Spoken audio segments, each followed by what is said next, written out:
Benar Tuhan, kami mau memuji-Mu, mengagungkan nama-Mu. Dan kami doa biar kiranya pujian penyembahan kami boleh menyenangkan hati Tuhan. Karena kami percaya ketika hati Tuhan disenangkan, hadirat Tuhan dicurahkan, semua yang hadir pasti diberkati Tuhan. Yang sakit Tuhan sembuhkan, yang terikat Tuhan berikan kelepasan, bahkan kemenangan pasti Tuhan nyatakan. Dan tiba saatnya dengan ucapan syukur, kami mau bawa hati kami terima kebenaran firman-Mu, isi hati-Mu Bapa. Kami datang dengan hati sebagai hamba yang mau untuk diajar. Ajar diri bentuk setiap kami, arahkan setiap kami. Dan kami doa benih firman bertumbuh, berakar dan berbuah. Kami bukan cuma duduk diam jadi pendengar saja, tapi kami boleh bangkit jadi pelaku-pelaku firman Tuhan. Bahkan kami ucap berkat, hamba-Mu urapi Tuhan.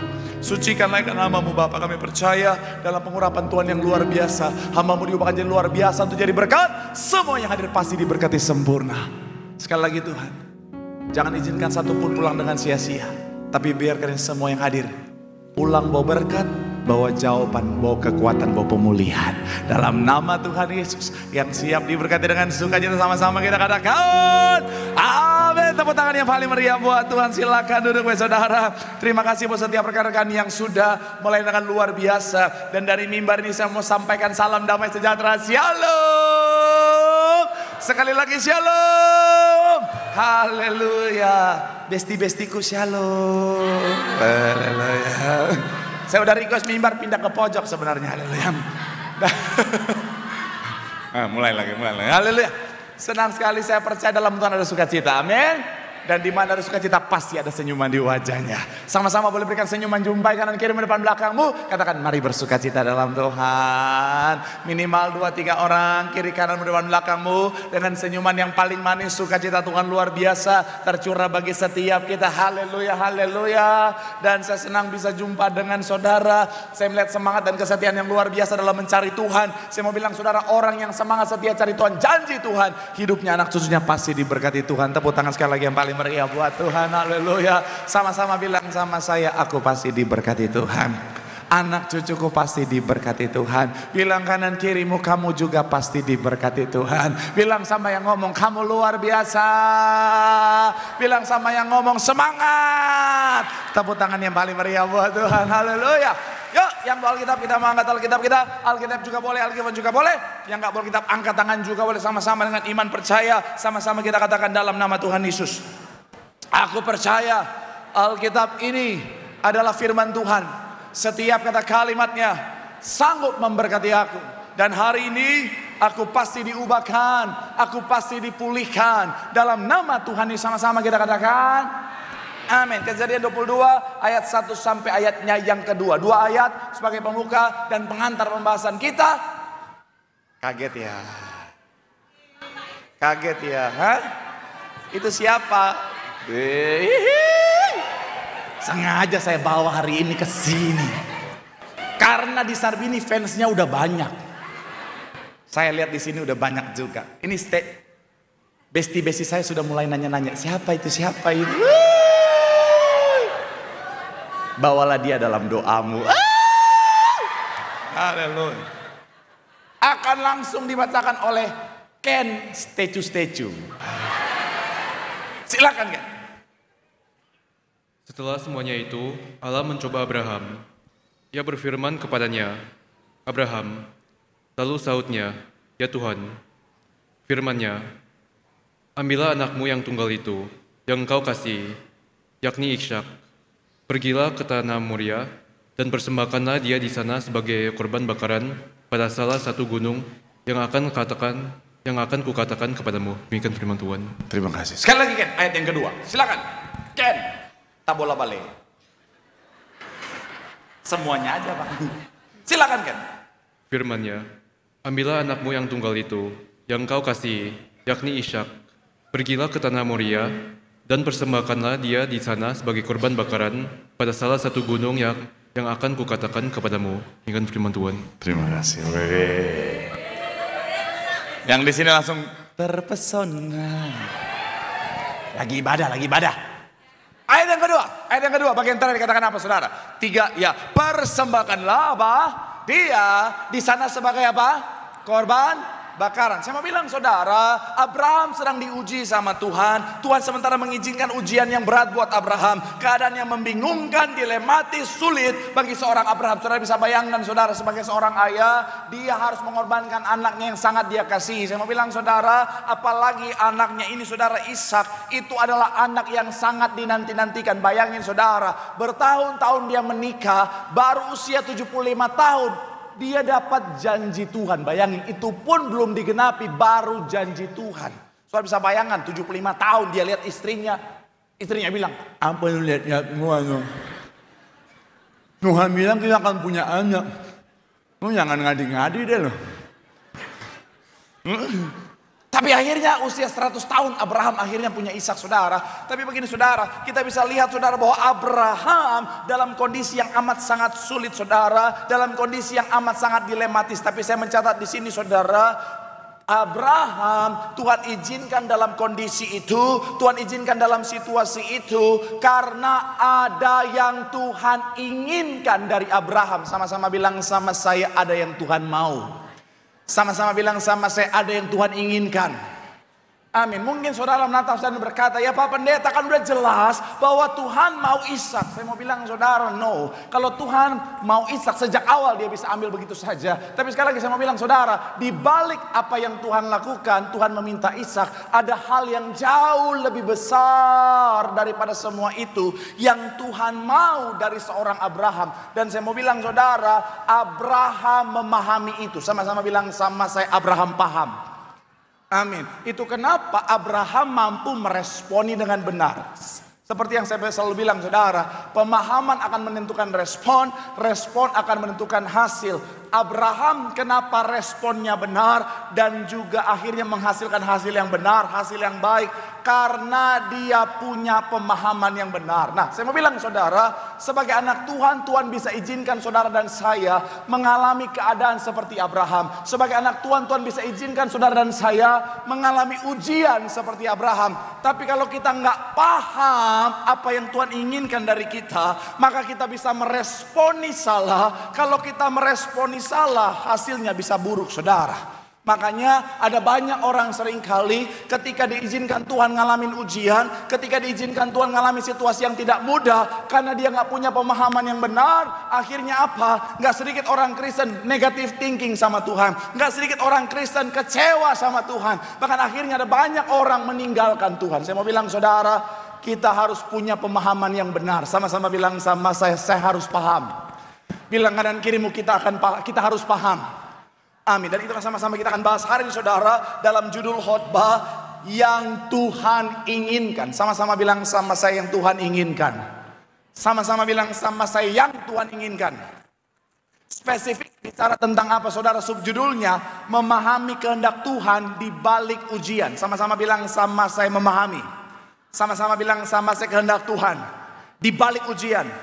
Amin. Doa saya melalui firman Tuhan hari ini, saudara akan punya pemahaman yang benar, sehingga kita meresponi dengan benar, sehingga segala kebaikan di balik ujian itu menjadi bagian setiap kita. Tepuk tangan dulu yang paling meriah buat Tuhan. Haleluya. So, apa yang Tuhan inginkan di balik ujian? Yang pertama, Tuhan menginginkan ketaatan yang mutlak. Sama-sama bilang sama saya, ketaatan. Sama-sama bilang sama saya, ketaatan yang mutlak. Amin. Sekali lagi saudara, kita lihat ayat yang kedua saudara. Bagian terakhir dikatakan apa di sana? Persembahkanlah apa? Dia di sana sebagai apa? Pada salah satu yang kukatakan kepadamu, Tuhan menguji dengan ujian yang berat, melakukan sesuatu yang sulit. Tetapi kita lihat ayat selanjutnya, ayat yang ketiga. Sama-sama kita baca ayatnya yang ketiga. Yuk, yang sudah di sana boleh bilang, aku diberkati Tuhan. 3, ya. Keesokan bangunlah Abraham, ia memasang pelanak keledainya dan serta Ishak anaknya, ia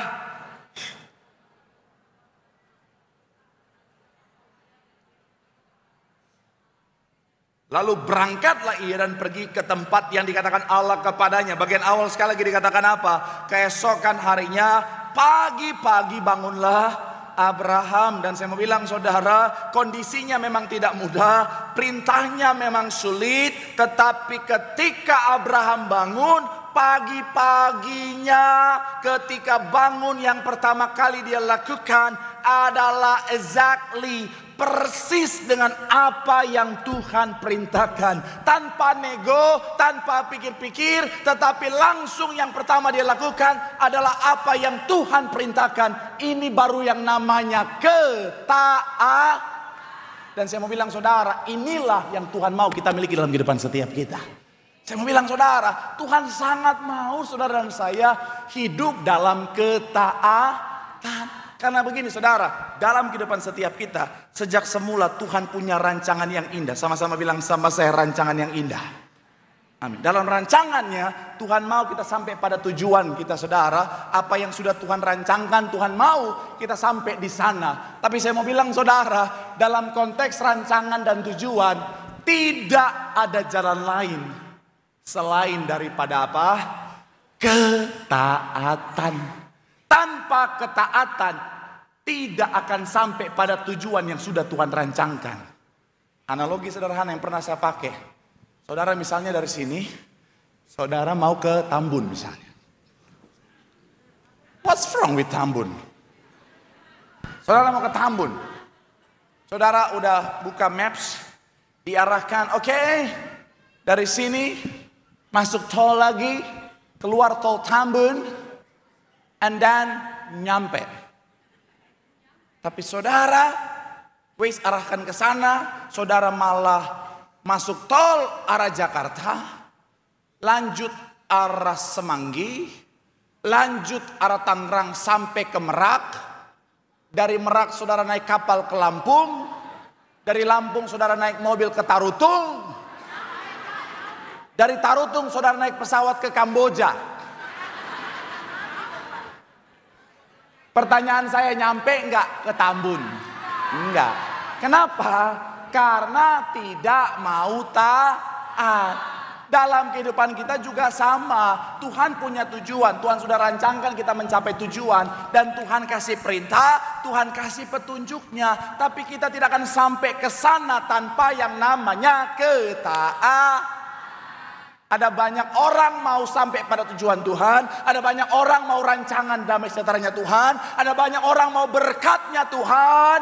Tapi gak mau taatnya.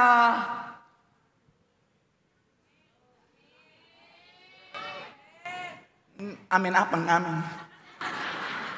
Itu namanya bocengli bos. Shalom. Bocengli itu bahasa Amerikanya Saimaito. Saya mau bilang Saimaito itu bahasa Jepang. Saimaito. Saimasude. Hai. Ya. Saya mau bilang saudara, kalau saudara dan saya mau mencapai tujuan Tuhan yang sudah Tuhan rancangkan, nggak ada jalan lain selain daripada apa? Ketaatan. Makanya Tuhan mau kita taat. Memang saya mengerti, kadang-kadang ketika Tuhan kasih arahan, ketika Tuhan kasih perintah, kadang-kadang kita bilang, Tuhan, kok gini banget perintahnya, kok gini banget arahannya, di luar nurul saudara. Iya kan? Nggak usah jauh-jauh lah. Gereja kita, ketika Tuhan perintahkan gembala sidang kita melayani saudara, Tuhan perintahkan untuk apa? Membangun gereja yang besar. Gereja yang jemaatnya lautan manusia. Secara logika orang manusia waktu itu, mana mungkin bisa. Bapak Ibu gembala bukan dari latar belakang Kristen bahkan saudara. Tetapi sekali lagi saya mau bilang saudara, hebatnya gembala sidang kita, mereka taat. Itu baru anak Tuhan. Makanya sekalipun di luar dari pemahaman kita, belajarlah untuk tetap percaya. Taat aja. Karena Tuhan tahu yang terbaik. Amin.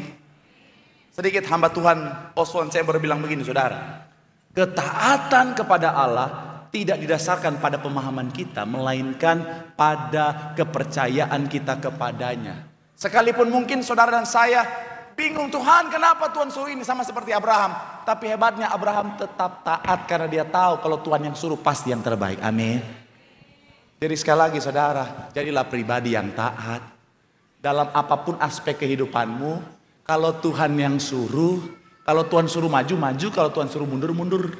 Kalau Tuhan bilang jangan, jangan. Kalau Tuhan bilang ya, ya. Amin. Saudara yang bisnis, sekalipun di depanmu sudah ada cuan, hepeng sudah menanti. Tapi kalau Tuhan bilang jangan, please jangan. Itu kan gak ada yang amin. Nggak. Memang dari tadi pagi begitu. Kalau udah bicara soal uang, oh Pak, nggak bisa Pak. Ini cuan Pak di depan Pak. Aku sudah siap jadi sultan Pak. Ada banyak orang kadang-kadang gitu. Dalam bisnis ada tawaran, ada uang besar sudah dijanjikan di depan. Biar Tuhan udah bilang, jangan anakku, tidak. Ini pasti bukan suara Tuhan. Tuhan Yesus. Sepertinya ini bukan suara Tuhan. Malaikat udah bilang, jangan, ada perangkap. Oh tidak, ini iblis yang mau menghalangi berkatku. Saya mau bilang saudara, kalau Tuhan bilang jangan. Kenapa? Sekali lagi saya mau bilang saudara, karena Tuhan punya rancangan dalam kehidupan setiap kita. Dan Tuhan mau kita aman sampai pada tujuan. Iblis banyak pasang perangkap. Makanya Tuhan mau kita hidup dalam ketaatan. Gak bisa Pak, duit nih Pak, udah jangan. Daripada akhirnya apa? Saudara ambil, baru menang, dapat cuan. Belum ada sebulan OTT KPK. Apa itu artinya?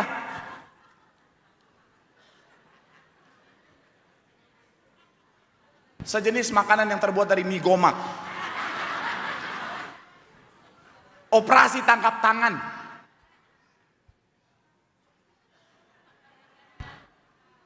Yang pakai baju orange. Terus berdamai dengan apa yang terjadi. Dalam pekerjaan, sekalipun mungkin gajinya besar, tawarannya gajinya 1 juta per detik.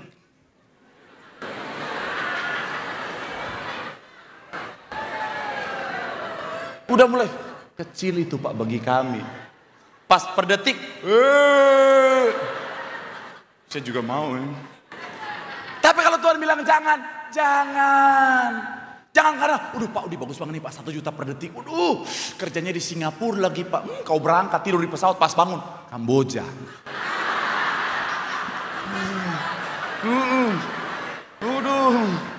Pas bangun kau lagi dirawat, ginjal sehat. Oh Tuhan Yesus. Ini karena banyak anak muda. Shalom anak muda yang belum menikah. Opung-opung jangan ikutan. Ya mungkin opung belum menikah juga ya opung ya. Ya nggak apa-apa juga. Ada opung-opung minta doa sama saya 67 tahun. Minta apa? Saya pikir asam urat, saya pikir kolesterol. Biasakan begitu ini. Opung minta jodoh, oh darah Yesus. Tapi nggak apa-apa. Sah-sah saja, namanya juga cinta ya toh. Cuma pertanyaan saya, opung selama muda kemana aja? Saya mau bilang buat anak muda ya, dalam soal hubungan, dalam soal cinta, sekalipun kau udah cinta banget, kau udah suka banget, kalau Tuhan bilang jangan. Shalom para wanita yang belum menikah. Sekalipun ganteng, sekalipun kau lihat dia kayaknya perfect banget deh. Kayaknya dia tuh kalau ngomong tuh kayaknya soft spoken banget deh. Kayaknya dia tuh yang act of service banget deh. Yang kalau aku mau jalan ada tajam dia langsung.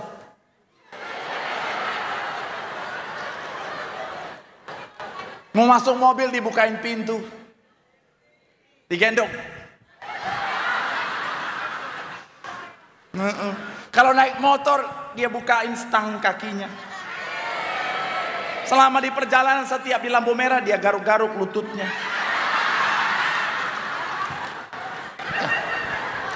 Ya.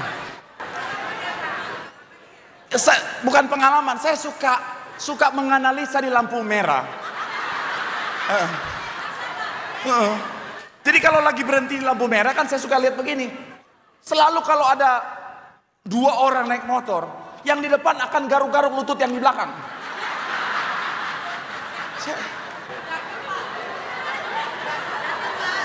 Ya kalau gatal kan harusnya garuk sendiri dong. Ini yang di depan garukin yang belakang. Apakah ada kenikmatan tersendiri? Saya pengen turun dan bilang, bang, saya juga dong bang.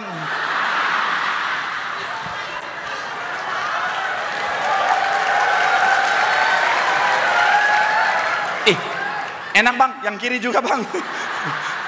Ya. Sekalipun mungkin udah pokoknya dia yang begitu luar biasa. Tapi kalau Tuhan bilang jangan. Jangan lupa, tapi aduh Tuhan ganteng banget Pak. Wajahnya tuh mirip DJ Panda Pak.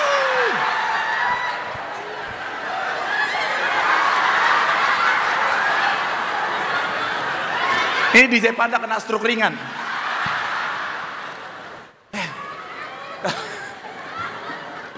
Aduh, kalau Tuhan bilang jangan. Amin. Sama para pria juga yang belum menikah. Shalom para pria yang belum menikah.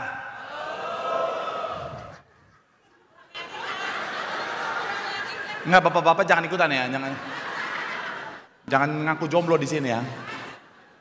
Saya mau bilang ya, sekalipun cantik kalau Tuhan bilang jangan. Karena zaman sekarang ada banyak wanita palsu. Zaman sekarang, maksudnya apa? Saya akan bahas, tenang saja. Wanita zaman sekarang wajahnya banyak yang palsu. Oh, banyak korbannya di sini ya. Tapi memang betul loh. Oh Tuhan, saya pernah lihat di video TikTok, ada oma-oma udah keriput, muka udah turun semua, bisa dia tarik sana, tarik sini, kencang lagi loh saudara. Terus video call pakai filter. Oh Tuhan, udah kayak 20 tahun. Padahal kayak 20 tahun sebelum kemerdekaan aslinya wajahnya. Yang kedua, wanita-wanita palsu itu kadang-kadang saudara, kalau masih masa promosi, kayak imut-imut gimana gitu. Halo.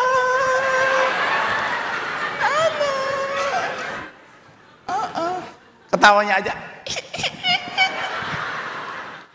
Padahal di rumah.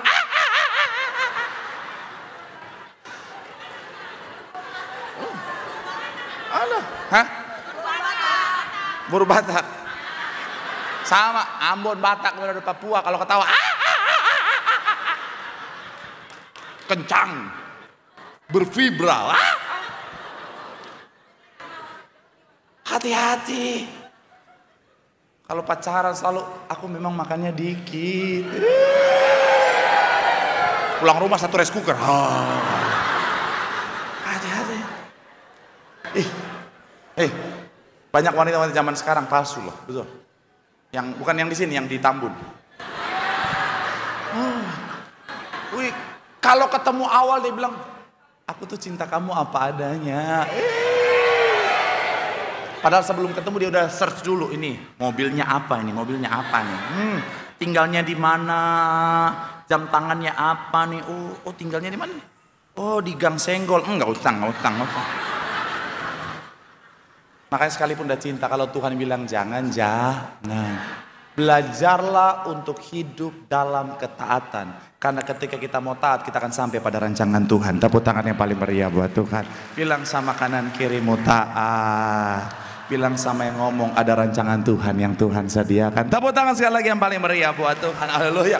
Tapi sedikit saudara, Journal of Psychology and Theology 2018 bilang begini saudara. Individu yang memiliki tingkat ketaatan spiritual yang tinggi cenderung memiliki tingkat stres yang lebih rendah dan kepuasan hidup yang lebih besar. Bilang sama kanan kirimu makanya taat. Bilang sama yang ngomong jangan keras kepala. Bilang sama yang ngomong kamu juga jangan ngomong doang. Tepuk tangan yang paling meriah buat Tuhan. Haleluya. Yang kedua, apa yang Tuhan inginkan dari kita di balik ujian yang kedua? Tuhan menginginkan iman yang sungguh-sungguh. Sama-sama bilang sama saya, Tuhan mau iman. Sama-sama bilang sama saya, iman yang sungguh-sungguh. Amin. Ayat 7 sampai 8 sama-sama kita baca. Yuk, yang sudah di sana boleh bilang aku diberkati Tuhan. 3 ya. Lalu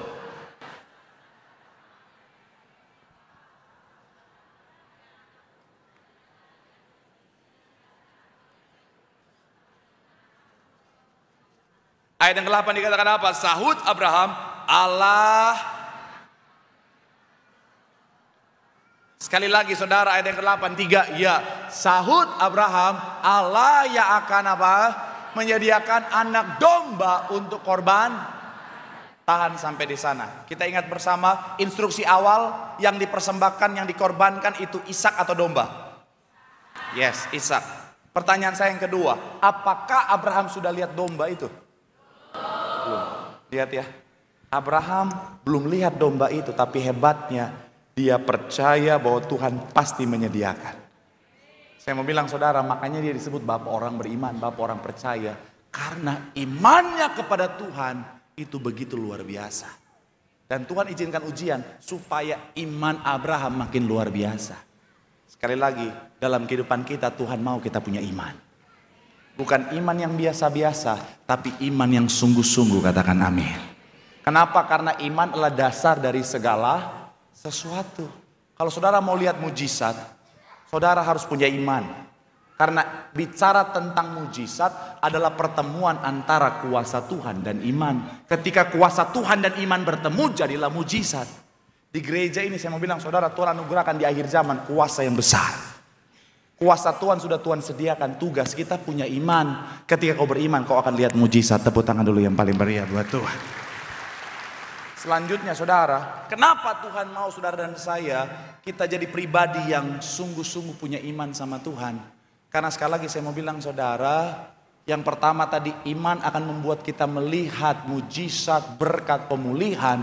Dan yang kedua, iman akan membuat kita kuat. Sama-sama bilang sama saya, iman menguatkan kita. Kenapa? Karena iman adalah dasar. Iman adalah fondasi. Dalam kehidupan setiap kita, badai mungkin bisa datang dalam kehidupan setiap kita. Bicara tentang masalah, tantangan, persoalan kehidupan bisa datang kapan saja. Tapi kalau kita punya iman, saudara bisa lihat ini saudara, ada dua pohon yang sama. Tetapi kita bisa lihat mana yang lebih punya daya tahan terhadap badai. Yaitu dia yang punya akar yang kuat dan yang besar. Saudara dan saya mungkin punya iman yang sama. Tapi saya mau bilang saudara, iman yang tetap kuat di tengah badai adalah iman yang berakar dengan kuat. Katakan amin. Supaya lebih totalitas saya undang tim saya yang selipit saudara. Haleluya. Dia lagi. Saya ibaratkan dia pohon saudara. Ibarat pohon dia ini pohon kayu manis saudara. Haleluya. Kalau misalnya kakinya tegap lurus begini, ketika bicara tentang badai, masalah, tantangan, persoalan kehidupan datang dalam kehidupannya, saudara. Nggak apa-apa. Dia ini adik saya, dan yang kedua BPJS-nya aktif. Saya mau bilang, badai, kalau kakinya seperti ini, saudara, ketika badai datang dalam kehidupannya, saudara, dia akan nggak apa-apa, amplop bagi dua. Maka dia gampang terhempas dan bisa hancur. Tapi berbeda kalau kakinya boleh dingengkang dikit, nggak apa-apa. S1-nya S1 balet saudara. Split.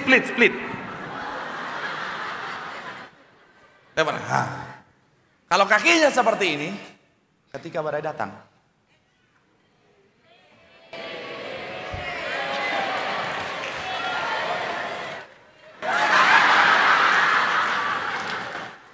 anak sekecil itu.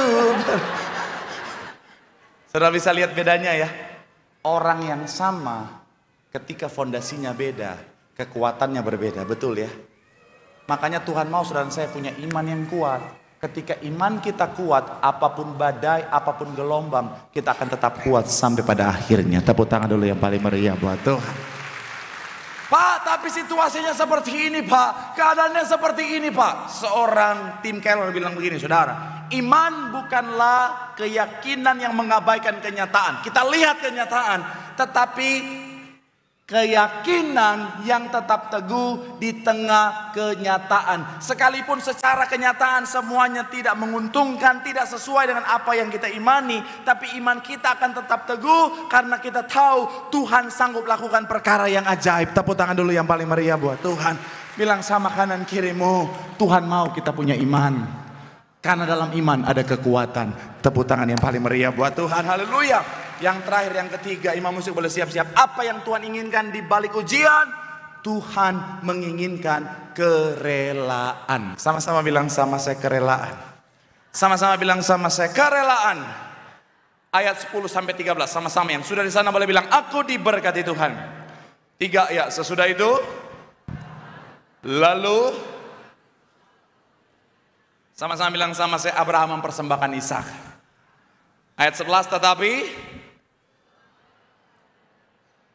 sahutnya ya Tuhan. Ayat 12 lalu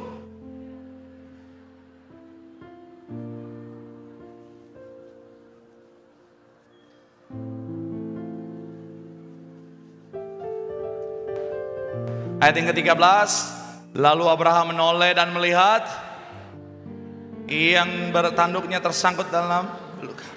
Abraham mengambil domba itu, lalu apa?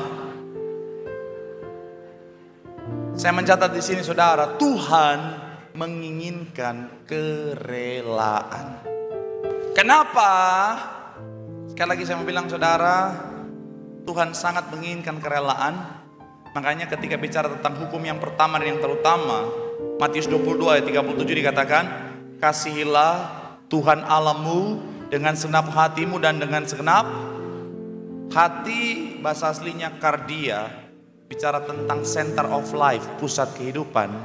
Jiwamu suci, artinya nyawamu, kehidupanmu, bahkan seluruh aspek termasuk nyawamu.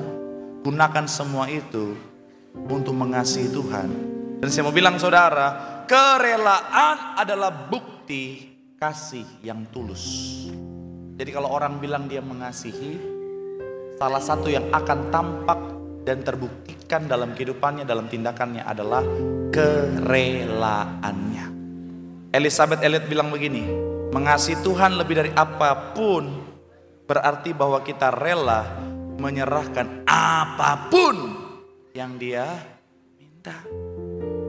Kalau saudara ingat, gembala sidang kita selalu bilang apa? Saya rela korban. Saya rela berikan segalanya. Kenapa beliau bisa berkata seperti itu dan bertindak seperti itu? Karena mereka sungguh-sungguh mengasihi Tuhan, saudara. Billy Graham bilang begini, saudara.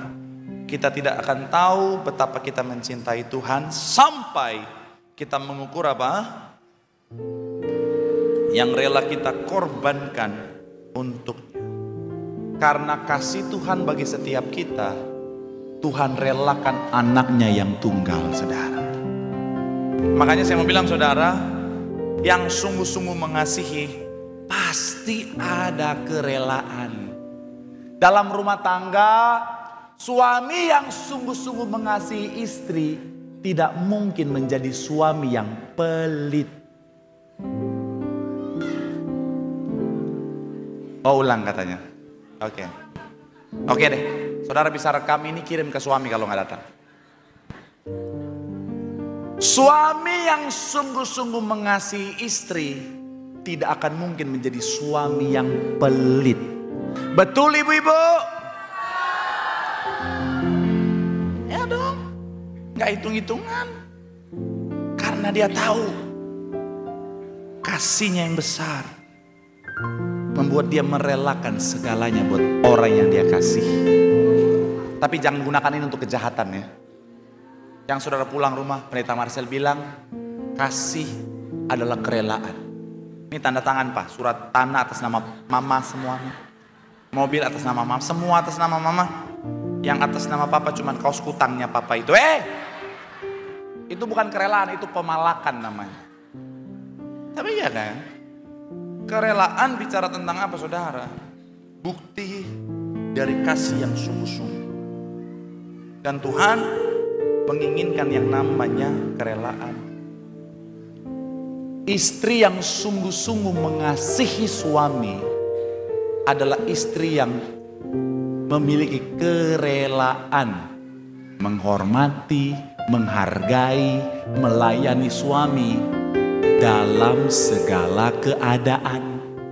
Mohon maaf ya, ada banyak istri-istri zaman sekarang, hubungan suami istri udah kayak hubungan transaksional. Ada uang abang sayang, Tak ada uang abangku tendang. Ya. Kalau suaminya bilang, "Ma, papa udah transfer ya." Oh, suaminya masih depan gerbang, dia udah berdiri di teras dan teriak, "Hormat!" Gerak.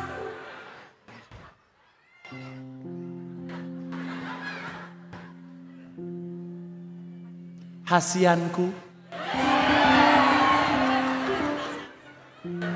silakan kakandaku yang tercintaku, mau makan apa? Mama sudah masak semua. Semua disayang-sayang. Coba kalau suaminya bilang, "Ma, maaf ya, bulan ini papa gak bisa transfer."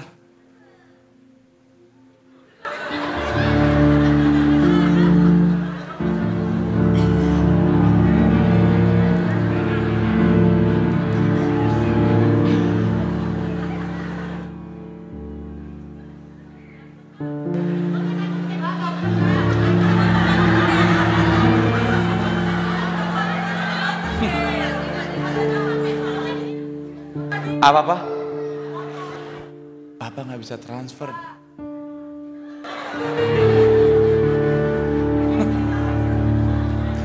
Laki-laki tidak berguna. Kebanyakan nonton Indosiar. Janganlah. Kalau sungguh-sungguh mengasihi, itu punya kerelaan. Amin. Dan Tuhan mau kita punya kerelaan, karena itu adalah wujud nyata dari kasih yang sungguh-sungguh sama Tuhan. Dan yang terakhir yang menarik, dalam kerelaan ada penyediaan. Sama-sama bilang sama saya, dalam kerelaan. Sama-sama bilang sama saya, ada penyediaan. Ayat 13, setelah Abraham merelakan anaknya, ayat 13 dikatakan, lalu Abraham menoleh dan melihat seekor domba jantan di belakang. Saya mau bilang, saudara, ini domba, dia udah ada di bukit situ, saudara. Dia lagi healing mungkin, lagi jalan sore-sore ke puncak Gunung Moria, saudara. Nyangkut. Tapi Abraham baru melihatnya setelah dia rela mempersembahkan sama Tuhan. Kenapa Tuhan mau kita punya kerelaan sama Tuhan? Karena dalam kerelaan kita, disitulah Tuhan menyediakan bagi setiap kita, saudara. Pernah lihat gambar ini?